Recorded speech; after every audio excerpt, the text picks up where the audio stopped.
Magandang araw mga kaibigan. Ako mga kaibigan, mainit itong pag-uusapan natin. Sa wakas, Cayetano out, Gatchalian in bilang lehitimong Senate President. Alan Cayetano, mambubudol talaga at grupong Duterte nagkagulo na. Chairmanship ng Blue Ribbon Committee, sinipa si Pia at Marcoleta. Grabe mga kaibigan, ang gandang makita.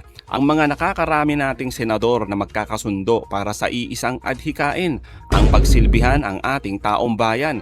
Pero sa kabila po ng good news, abay talagang makapal itong si Cayetano. Magre-resign na lang daw siya para sa kaayusan. Talagang mambubudol.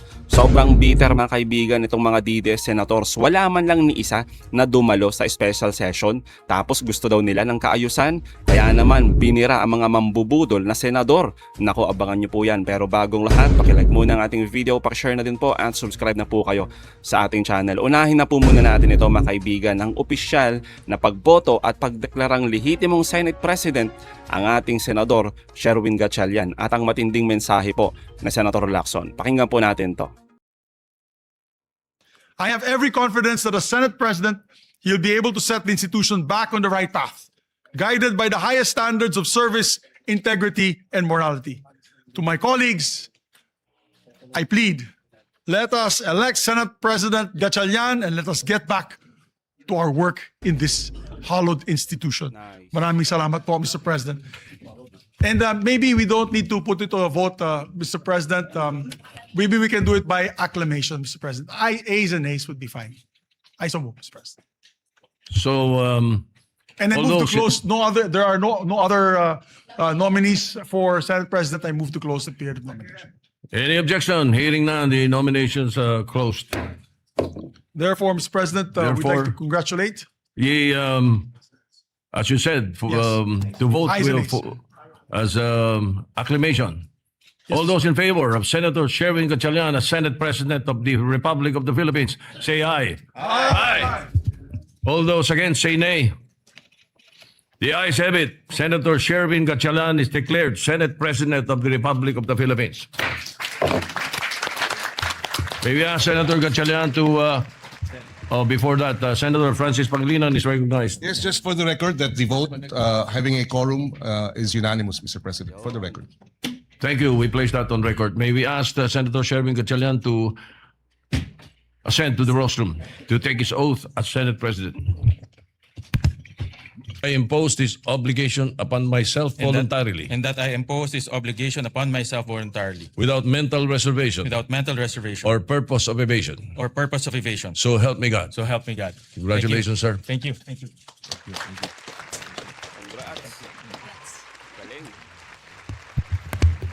Majority Leader.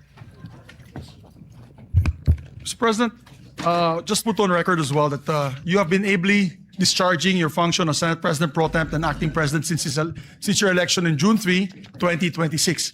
We'd just like to extend our congratulations on your elections as the new Senate President. Thank you very much, Majority Leader. Thank you, Mr. President. Mr. President, now I would like to move that we proceed with the election of the Senate President Pro Tempore. I so move, Mr. President. Is there any objection? Hearing none, the election of the Senate President Pro Tempore is in order. May I ask may we recognize, Mr. President, Senator Ping Lacson for the nomination? We recognize Senator Ping Lacson. Ayun mga kaibigan, no, congrats sa ating bagong Senate President. Kayo po ba mga kaibigan? Pabor ba kayo sa ating bagong Senate President?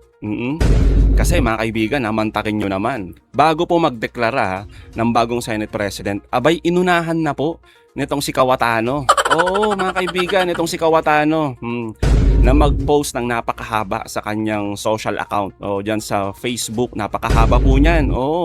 Telling to the people na siya ay magre-resign na lang daw po. Hindi naman daw siya gahaman sa pwesto. Napakahaba po ng kanyang post mga kaibigan. Pero ang kinuha ko na lang mga kaibigan, doon na lang sa pinakahuli. Yung sinabi niya dito na siya daw ay aalis na lang sa kanyang pagka-Senate President. Pero siya pa rin daw ay isang public servant. Kapal-kapal lang mukha mga kaibigan, no? Ako mga kaibigan, kinikilabutan ako sa haba ng kanyang post. Kasi nga, ang daming Bible verses. Hindi angkop mga kaibigan sa pagkatao nitong si Cayetano. Kaya nga ang sabi ni Attorney Dino De Leon dito mga kaibigan sa kanyang post, Delusyonado talaga itong hari ng kasinungalingan. Good riddance. Ang dapat permanently ka na lang matanggal sa kahit anong public office. You're a menace to society, psychopath. Kayo po ba mga kaibigan? Pabor ba kayo dito? Oo. Na dapat talaga permanente na matanggal sa kahit anong public office. Etong si Cayetano. Oh, grabe mga kaibigan, no? Ang kapal ng mukha talaga, mambubudol. Sinong maniniwala? Oo, na ikaw ay hindi gahaman. Alam mo kasi na matatanggal ka. Oo, eto na kasi mga kaibigan, lihiti mo na talaga to eh. Special session na to. Wala nang kapangyarihan itong si Cayetano. Kaya naman mga kaibigan, eto, binubudol yung mga supporters niya at yung mga DDS na naniniwala dito. Pero mga kaibigan, sa kabila nito, abay nagkakagulo sa grupong Duterte. Eh dahil nga sa nangyaring pekeng BRC mga kaibigan, di ba? Wala akong sumipot na mga senador eh. Eh yung mga ibang naniniwala diyan sa mga 18 maletas, eh bakit daw iniwan sa eray ng mga DDS senators? Kaya naman mga kaibigan, ituloy natin to. Pakinggan natin yung mensahe po ni Senador Ping Lacson. Ganda po nito. Thank you, Mr. President. With your Honor's ascension as the fourth Senate President of the 20th Congress of the Republic of the Philippines, your previous post as Senate President pro tempore is now officially vacant. May I therefore nominate Senator Vicente Soto III to the position of Senate President pro tempore. Before I make my motion, Mr. President, I think I will be remiss of my duty and responsibility as a senator, colleague, and friend if I didn't thank and commend our two distinguished colleagues, Senator Chis Escudero and Senator Joel Villanueva, for responding to their higher calling for this chamber, our beloved institution known as the Philippine Senate. Higher than their friendships, their affiliations, and every individual member of this body, even higher than themselves. I would also wish to put on record that I intentionally and voluntarily relinquished the chairmanship of what is known or often referred to as the most powerful committee, the Blue Ribbon, for two primary reasons. Number one, I am tired of losing old friends and creating new enemies. And number two, there are other colleagues who are equally, if not more qualified than this humble representation to take on the job. If there were no takers, I was willing, albeit with a heavy heart, to retain and continue sitting as chairman and resume a duty that I am morally and obligated to perform.